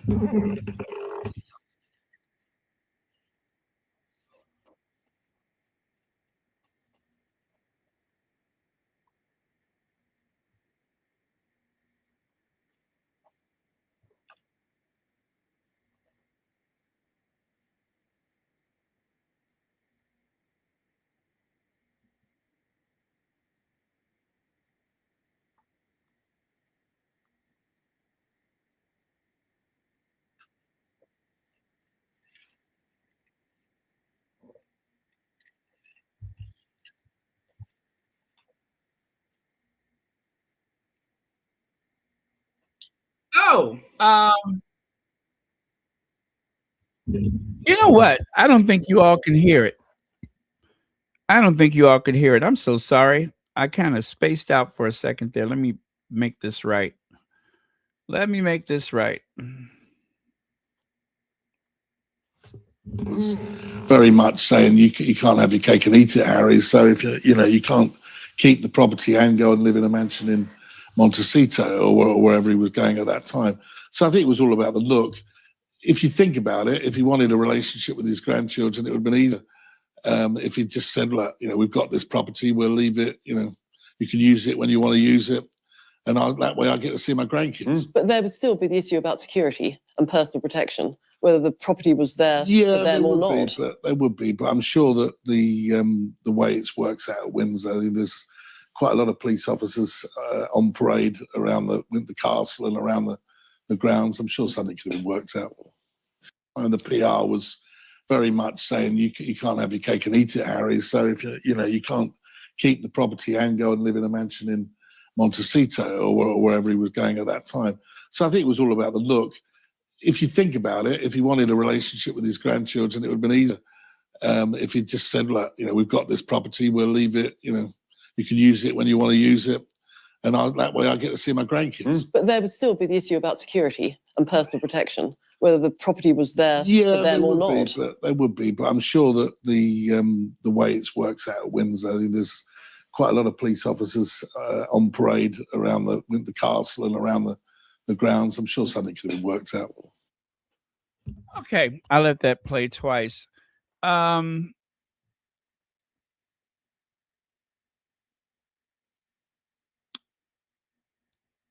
I think that little comment from her, oh, what about the security? That was stupid. She is well aware that there is an army barracks near Windsor Castle. She is well aware that the grounds of Windsor are patrolled. She is well aware that there is always cameras and motion detectors and all level of security around the Windsor Castle and the Great Windsor Park. So throwing that little extra in there about the security, that was stupid. That was stupid. The whole idea of the Sussexes maintaining the Windsor, the Frogmore Cottage, the whole idea of it was that was the place where they could feel safe whenever they go back over there. And so for that reason, to make sure that they could not come back or would not come back, they took it from them. It wasn't so much a punishment, I believe, as it was clipping their wings to make sure that they had fewer travel options. So if you do want to come back, just as we have taken your security, we are going to prohibit you from living in a secure space. So the nonsense that she's speaking about this, that the security, let me see. How do I respond to that in a way that she might understand? Hey, girl, sit down. Sit down.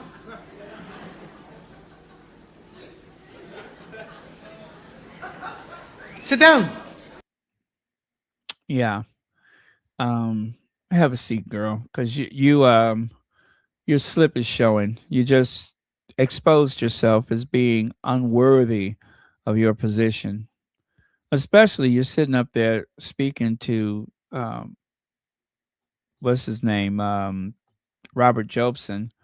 He might be a snake in the grass. He might be a slippery eel. He is definitely a royal sellout. But when he is willing to be truthful, you know that he's quite knowledgeable. So that was, that was very amateurish on her part. What about security? What about it? What about it? It's supposed to be secure. Of course, anybody can walk up and just jump the fence. They do it all the time. But On principle, we know that it is supposed to be a safe space. All right. Or should I say, in theory, it should be a safe space.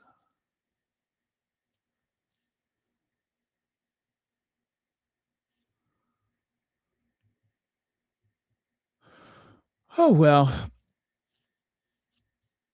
I think it was Forrest Gump who said, "My mama say stupid is as stupid does." And that was stupid. How irresponsible. Why does that irritate me? Well, and then there's the question of security. What question? Well, what question do you have? Um, the Frogmore Mausoleum is there, a royal burial ground, um, and not too far from the other residents in that area. So, what is the question of security? I don't get it.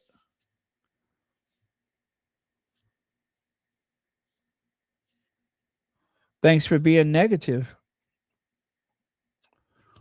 Kate, Princess Kate wore a Minnie Mouse esque. Is it Rodart? Is it a Rodarte? Rodart?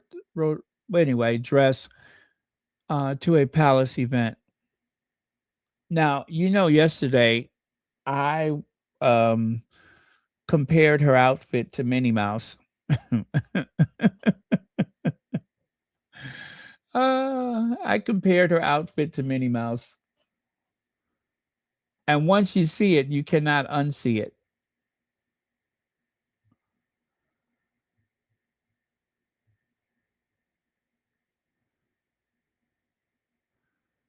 Oh, this is a good question. Did Princess Charlene really need to curtsy to King Philippe and Queen Letizia? Monaco's Prince Albert and Princess Charlene have been visiting Spain this week. It's technically a state visit since Albert is the head of state of a principality of Monaco. King Felipe, or is it Philippe of Spain, head of state? The photo in this post are from Monday, where the two royal couples visited the Royal Botanical Garden in Madrid and highlighted the Artists of Monaco exhibit. This happened soon after Albert and Charlene arrived. Upon their arrival, Charlene tried to navigate the tricky curtsy protocol for greeting a king or head of state. Huh, that's an interesting question. Did she really have to do that? So it says here, technically, no one has to curtsy to anyone. Philippe and Albert are both heads of state, and their wives, consorts, are given the same rank, meaning they all have the same rank. But as I was trying to find this video, I ran into other videos where Charlene curtsying to basically every royal she meets. Years ago, when she greeted then Prince Charles, she curtsied to him too. When she met Queen Elizabeth II and Prince Philip, she curtsied to both of them as well. It's possible that she doesn't know the protocol, so she just does it to everyone. I wonder what happens when she orders Uber Eats. You ever wonder that? What happens if she orders Uber Eats? Does she curtsy to the Uber driver? Anyway, or maybe it's her sign of respect for other royals, given that she just married in. Albert tends to greet kings as equals, no bowing, and you'd think that maybe he would encourage her to treat these people as equals. Huh, that's interesting.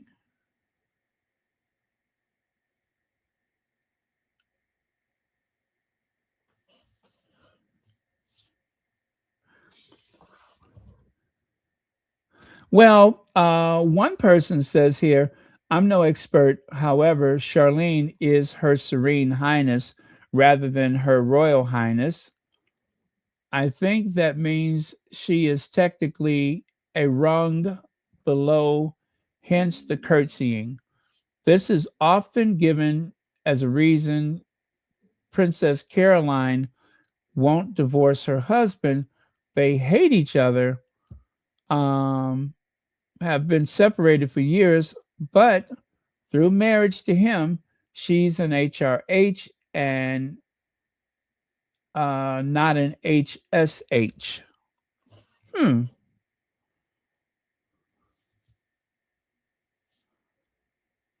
And then someone else said the king and queen of Spain are majesty, which is a higher rank than prince and princess of Monaco, is a principality and not a monarchy.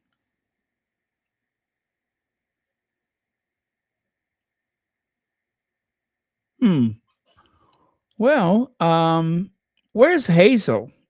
Where's Hazel? Hazel is supposed to sort this out. Uh, hmm.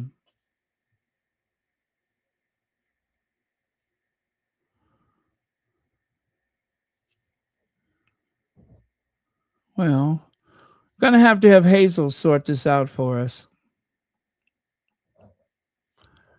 Yes, she's been guilty. Oh, looks like Minnie Mouse lost her arm. I have to fix that. Um, well, it looks like she's been guilty of this dressing like Minnie Mouse before. You see what I mean?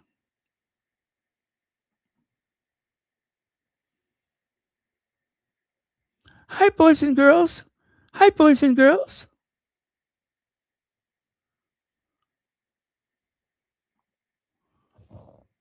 When your own story is full of holes and can't withstand scrutiny, you piggyback on your father-in-law instead.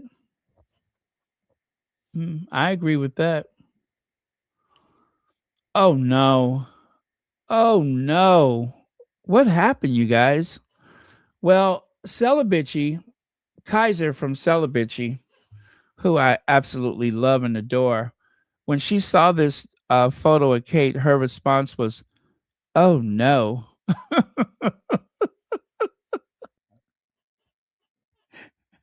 Oh no. Uh,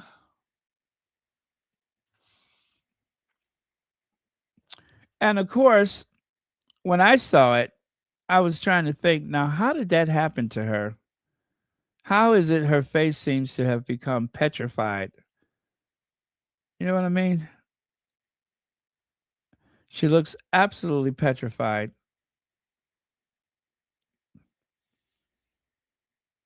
Yes, I was wondering, how could that have happened? How did we get here?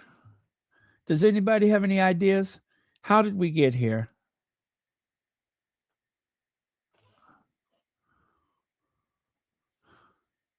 They say it's because Spain is a kingdom and Monaco is a principality. There is a difference. Okay.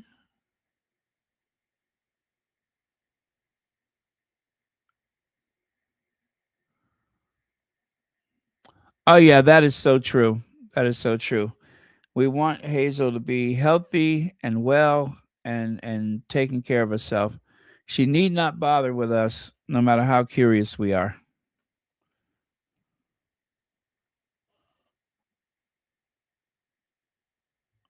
Huh.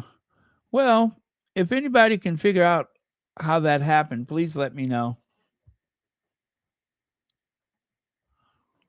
Oh no. I'm not kidding you guys. These are actually the real captions. Oh no. Oh no.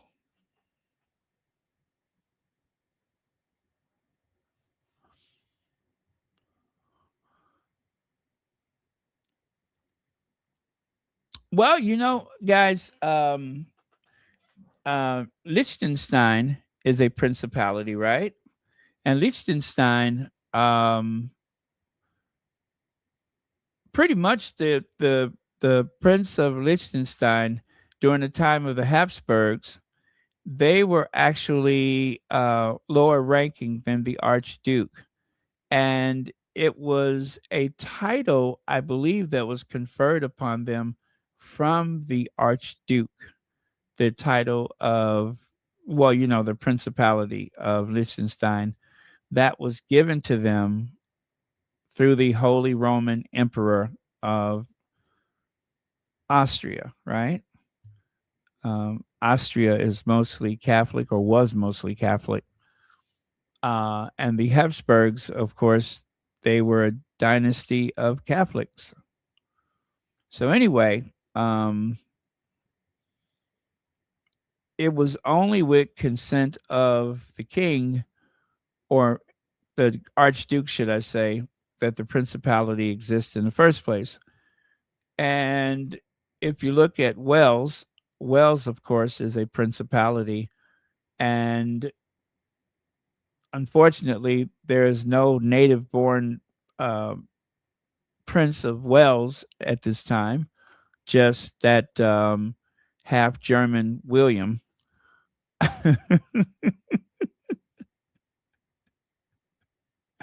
Yes, that half German William, Prince William, Prince of Wales, which of course that is an insult to the Welsh people that there is a Prince of Wales.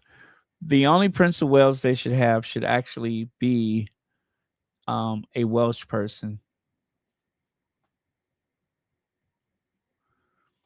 But who is considered the real Prince of Wales?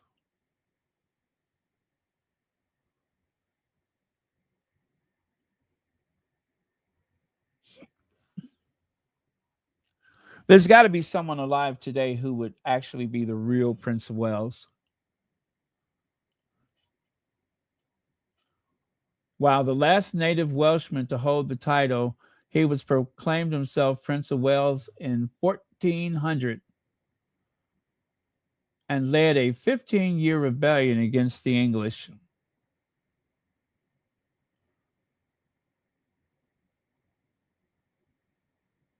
Llewellyn was the last. He was the first and only native Welsh ruler formally recognized as the Prince of Wales by the English crown under the 1267 Treaty of Montgomery. His death in 1282 marked the end of the Welsh independence.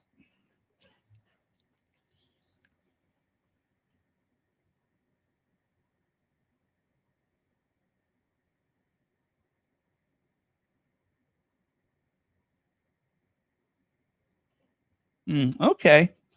Well, the current Prince of Wales couldn't wait until he changed his Twitter account.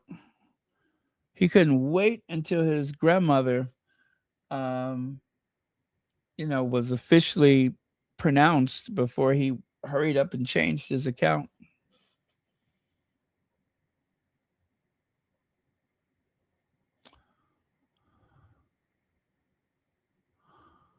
Oh, wow.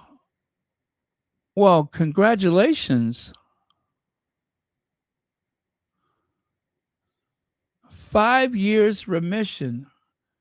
Glory, hallelujah.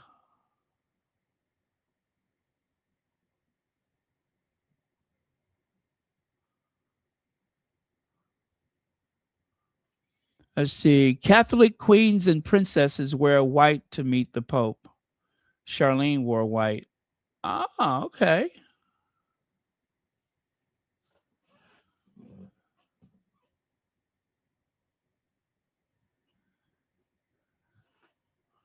Let's see. How is it Kate can call cancer free after 6 months chemo treatment? The rest of us have to wait 5 years to make the same call.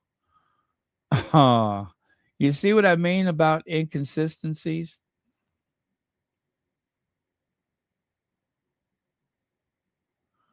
Oh, yeah, I know. Kind of scary. Kind of scary.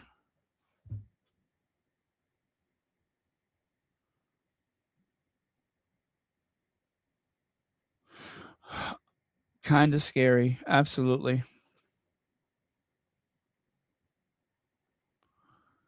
Here we go. We're not a racist family, and I'll prove it. I'll hug any person of color. How about hugging you? How about hugging your niece? Oh, no. Anyway, that was a comment from one of the squatties. Something told me maybe I won't put their name up there with it. Kate Middleton has a talent for this drinking game, according to Prince William's cousin. According to Prince William's cousin. Wow. Now, when did that article come out? Wow, that's June 2nd, 2026. You know, the reason why I'm sharing this with you, and by the way, you guys, in case you're wondering, I'm almost done. But there's a reason why I'm sharing this with you. Looks like I got in trouble yesterday. You see that? You know, I've been straining my eyes. I usually have another screen where everything is much bigger. I think I'm going to do that because I can barely see. Let me see here. Oh, that's much better. That is much better. Okay, it says here, I realized seeing this nasty, nasty post from someone calling him or herself Royal Sussex must be hurtful to see, but I think your lawyers should have a look at it.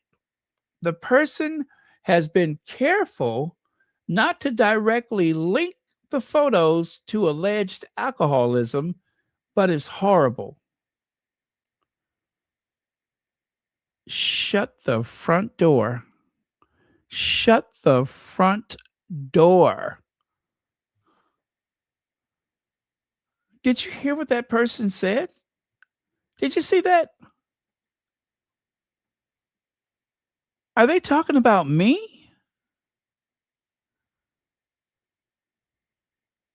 Someone calling him or herself Royal Sussex must be hurtful to see, but I think your lawyers should have a look at it. They think they are. Who do they think they are? Wow. Did I strike a nerve? Did I strike a nerve? I don't know what they're so upset about. Do you guys understand? Did I say or do something wrong?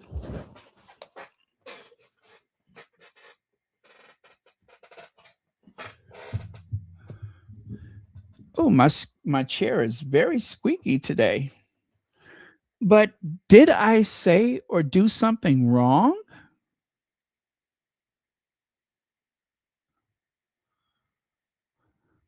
I don't get it. All I said,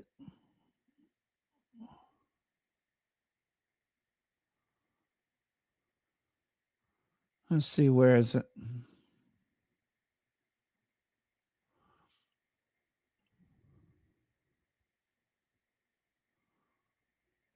Uh-oh, you guys. Ooh, ooh, ooh. Oh, don't go anywhere, you guys. Don't go anywhere. Do not go anywhere. I got something for you. I got something for you as of. Oh, oh, oh, oh, oh. Ha ha. Ha ha ha ha. All things come to those who wait. Huh. What do you think of this? Happy birthday. This is a post from our Sussex family. Wait, there's one more. There's one more.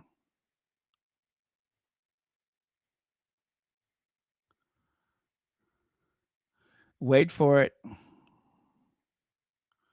Huh? Huh?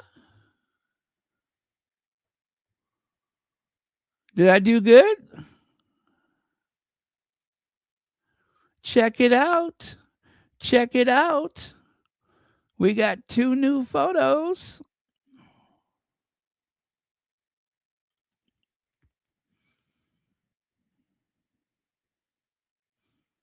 We got not 1, but 2 new photos.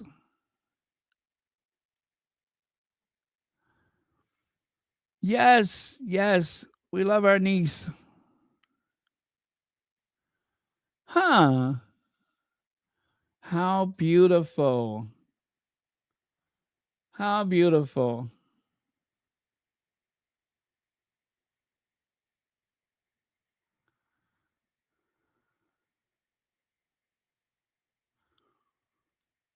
That is our Duchess, our prince, our Princess Lily. How about that?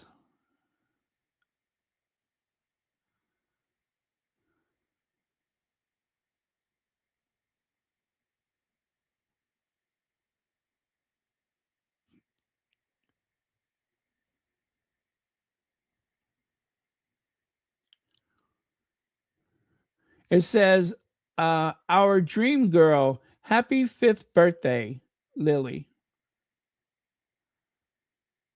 All right.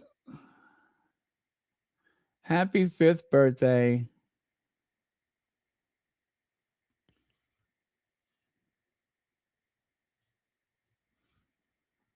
Wow, Lily has some serious hair. Lily has some very serious hair.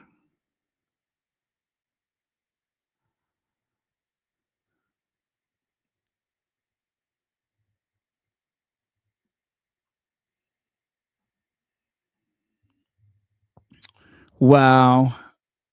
You gotta love her. You gotta love our little Lily.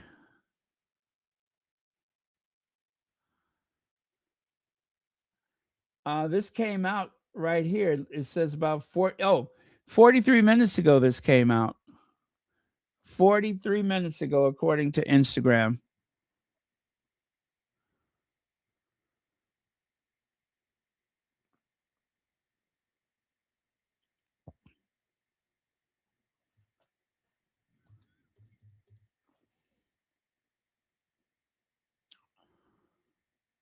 Everyone in my family has a different.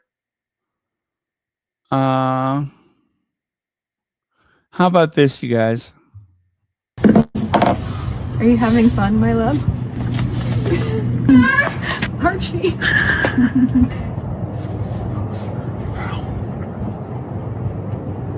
Yes, I think you can. Let's go. Let's go. Oh, look at those little feet. Look at those little feet. Yes, I think you can. Let's go. Let's go. That is so cute. That is just so cute. Oh, how sweet. How sweet. Are you having fun, my love? Archie.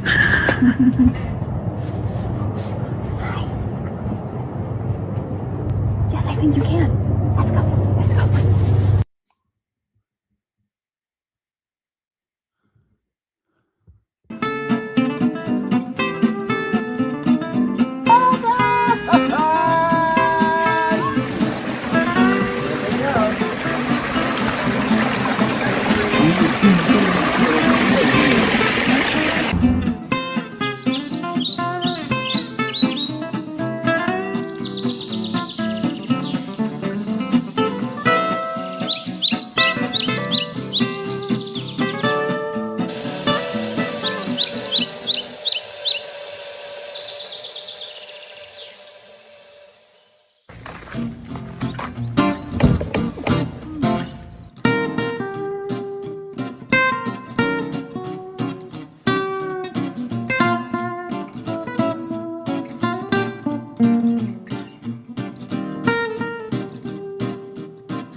Aw, happy birthday, Lily.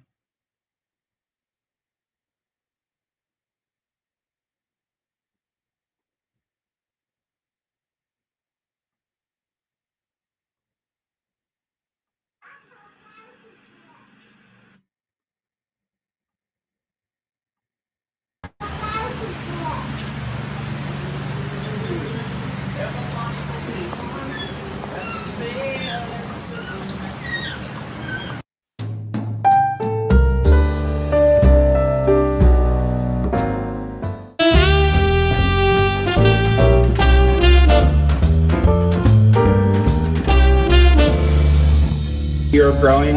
On average, black rhinos can weigh up to about 3,000 pounds. 3,000? 3,000 pounds. So, but his dad wasn't quite 3,000 pounds, so we don't know if he'll.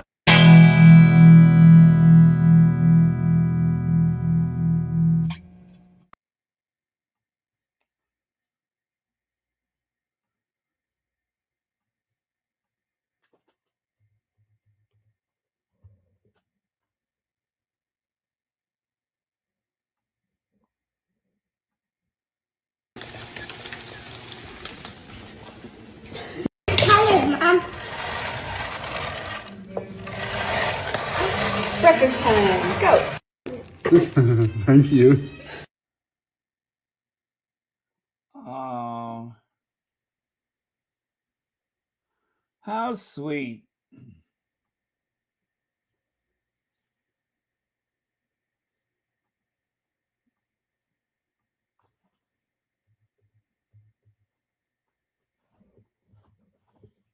Let's see if I got one more.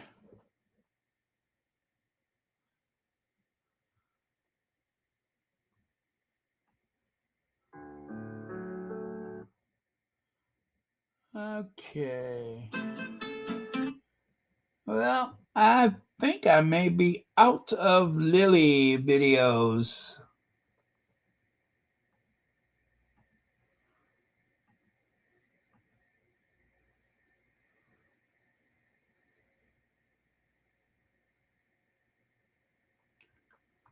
Oh, wait a minute. I think I may have one more.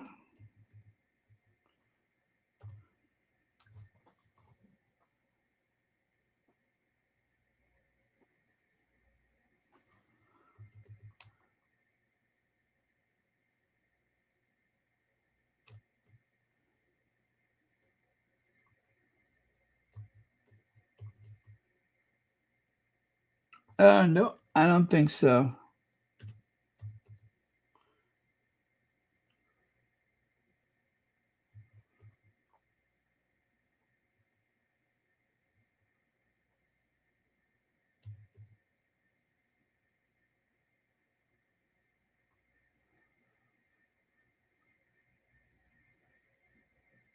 Okay, I think I am out of Lily videos.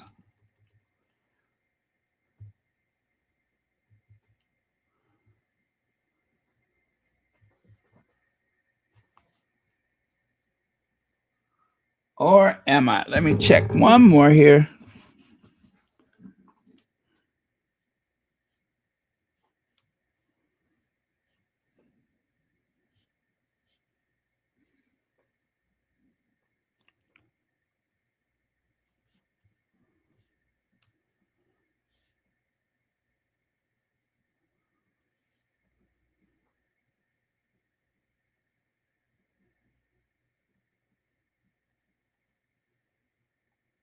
Okay, yeah, I think that's it for the Lily videos.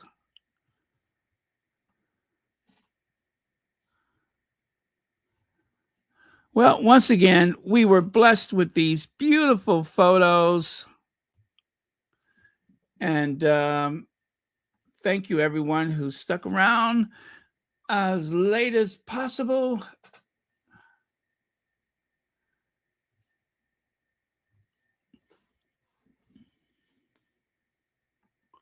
And I think I'm going to say goodnight. Okay. Well, I will see you guys. And anyway, later on when I come back, we'll talk some more about Lily's birthday. Okay. Cheers. Thank you, moderator.